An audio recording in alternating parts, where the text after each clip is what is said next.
Evo kako posjetitelj treba postupiti kad vrši pretragu.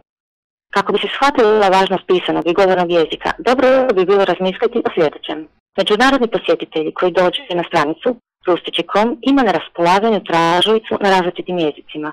I evo kako najvjerojatnije postupa. Izabere stranicu na svom jeziku, otvori tražilicu koja se odnosi na njegov jezik, postavi parametre za pretraživanje prema vlastitim potrebama kako bi imao pretragu visoke preciznosti. Traži sličice s opisnim tekstom na svom jeziku, oglašivače koji govore njegov jezik. Ako nije zadovoljan rezultatom, nastavlja pretragu teksta na jeziku koji razumije, na primjer engleski, kao i oglašivača koji govore jezik koji on razumije. Možemo zamisliti kako se svaki posjetitelj ponaša na taj način. Tako da, ako je njegov jezik engleski, započet će pretragu na engleskom.